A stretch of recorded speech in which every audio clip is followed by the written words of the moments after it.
welcome back from Orlando, Florida. Today I've got a review of the 2016/17 BMW F800 GSA or GS Adventure. This is kind of like a baby model, in my opinion, of the GS 1200. It is an adventure bike. It's a very tall frame. I'm standing up now and I could tippy-toe, and I still don't have clearance under the seat. But it's a very squishy, supple suspension, and it just soaks me up. This seat is super comfy, at least just sitting here. We'll see how it is on the road. Of course, I won't know how it is for a really long ride, but it's got a lot of gel-like padding. It is narrow, which is a good thing because it's so tall, and standing up here, it's just conforming to me. Now this has some oddities. Don't think of this as just a smaller 1200 because there is a lot different about it. Obviously the controls, the dash, everything's totally different here. I'll go through that as we get on the road. But let's go through the major things. Engine. It is not a boxer. It is an inline twin, a little almost 800cc. It is not a shaft drive. It is a chain drive. Slightly odd for BMW. It does not have the super low center of gravity. I'm not going to say it's top heavy, but it definitely has a top weight to it. It feels very thin and tall, but it's not one where you can just dance around at almost no speed like the boxers. Very easy to glide this thing around. Absolutely effortless steering, handling. This front end feels like it weighs 2 pounds, like a feather. Now it does have fairly knobby tires on it. Oh, it just dives into the corner. Beautifully neutral handling. Once you get moving, this thing completely hides its weight. Just feels like a little 300-pound toy bike. Now I say that a lot when I'm describing easy low-speed handling.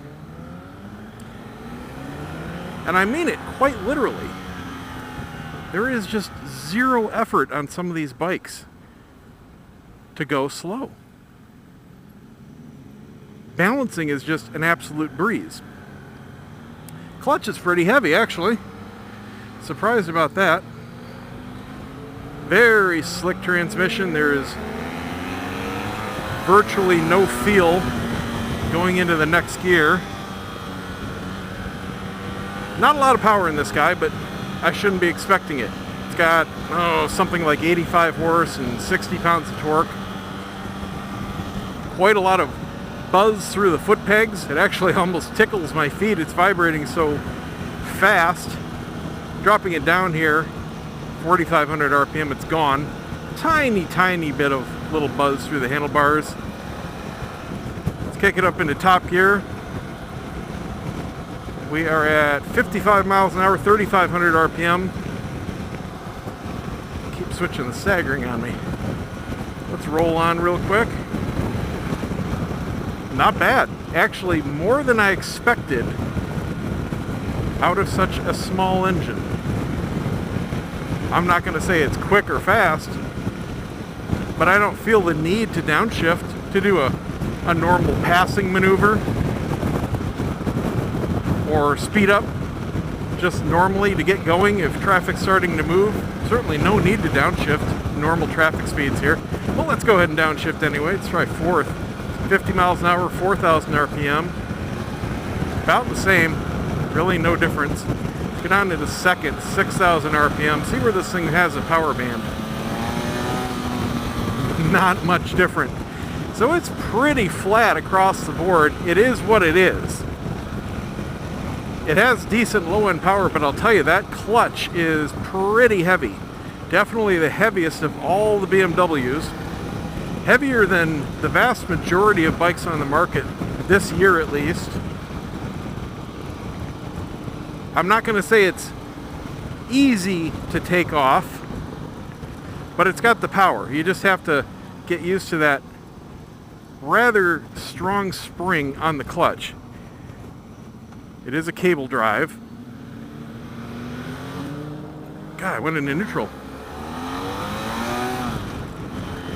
Starts to wind out above 6,000 RPM. It doesn't get anemic.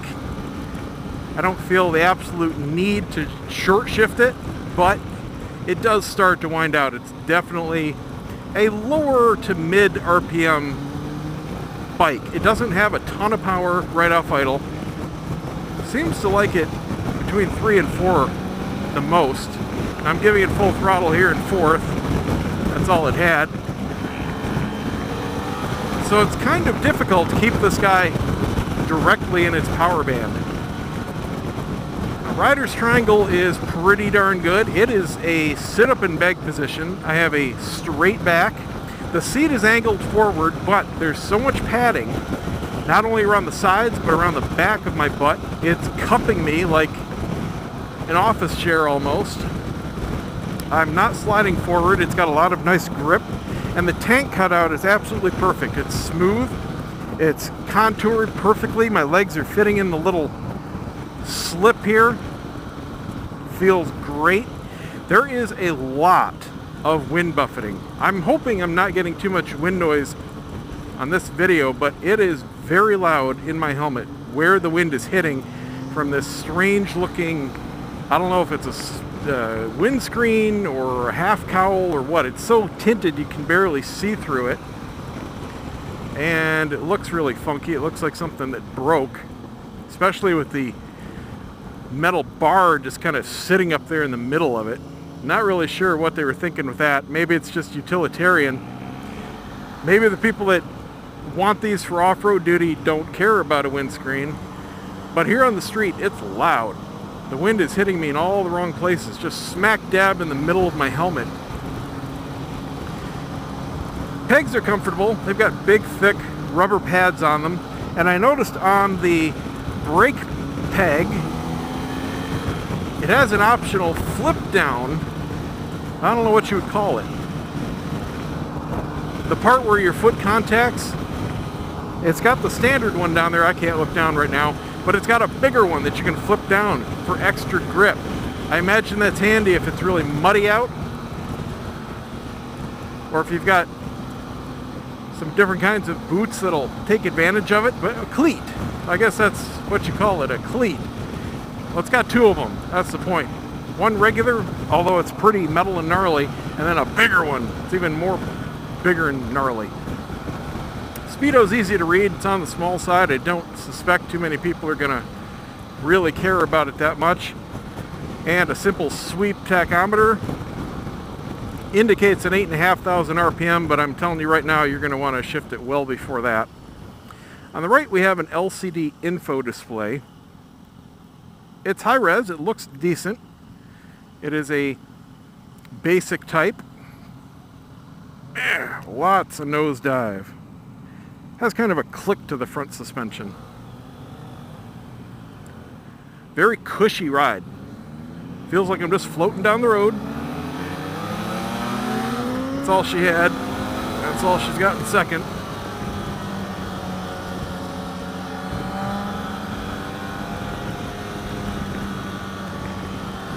Hardly any sound. I can't hear the exhaust at all. All I hear is the engine and the intake, just the general mechanical whirring noise of a mid-size inline twin, really.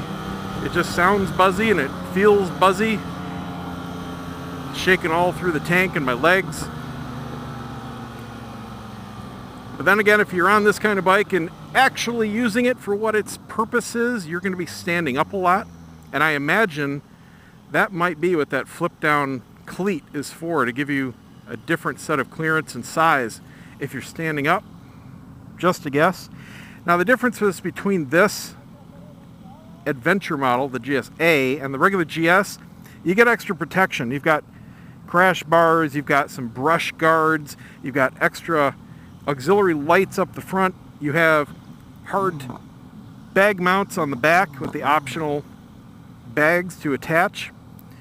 As far as I know, the engines are the same. On this info display, we've got a clock, trip. We have heated grips. ABS, you can turn it on or off. We have a suspension setting button. I'm not going to touch it right now. I'm going to leave it in whatever mode it's in. With mode, that button's over here.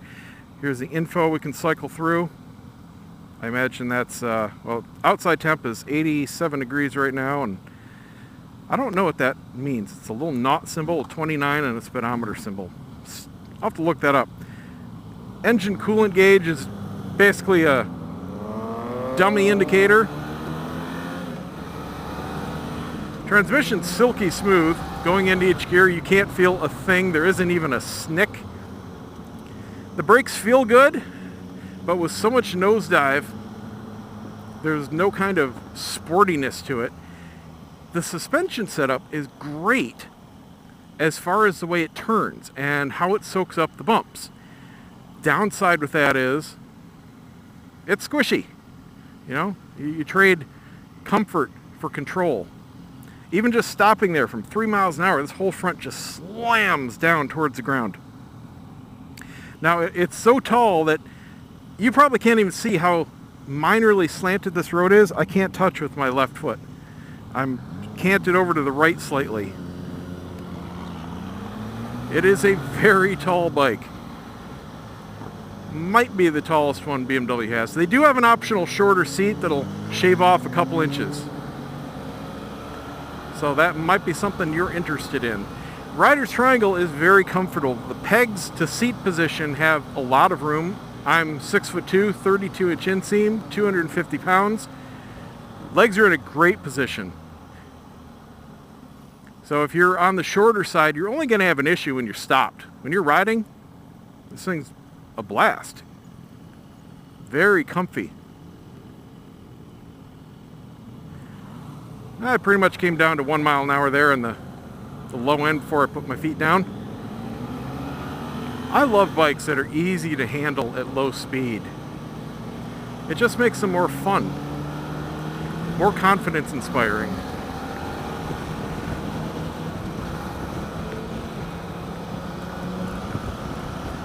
If this didn't have vibration from the engine, this would be as comfy as any big old cruiser just floating down the road. But you do have pretty much everything moving on you. I do prefer a more mechanical engine feel, coming from just the pistons moving rather than every little high frequency vibration moving all through the bike.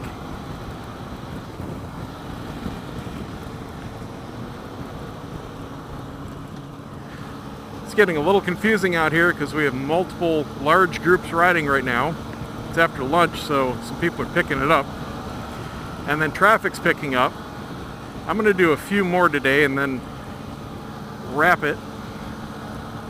It's only this one little stretch of the route here where we hit this amount of traffic. Other than that, this is a pretty nice route considering the area. We've got some hand guards, some brush guards. Mirrors are pretty good. Visibility and positioning is excellent. I barely see any arm in them. But they do vibrate a little bit. It's not bad. It's not as bad as some other bikes, but they aren't solid.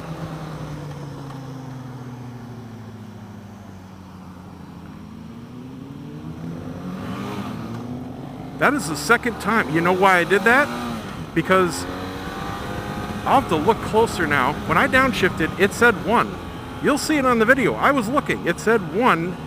And then when I went to let the clutch out, it was really in neutral. And the neutral light came on. So not a fan of this transmission as far as its engagement there. I'm not sure why it's doing that. I'm not doing anything unusual. I'll have to check it at this next stop. That's the second time it did that. All I did was shift down until it stopped. It said 1. I didn't see a green neutral light until I started to take off. I'll have to look back and watch the video myself. into second. Down into first. That's what I did.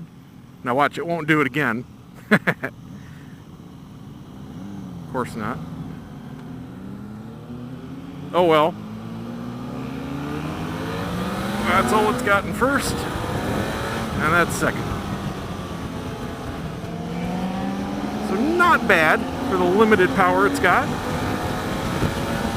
Yeah, you definitely want to shift about 7,000 RPM. That's where you can notice the torque starting to fall off. Not much point going above that, it just gets buzzier. Alright, so there you go.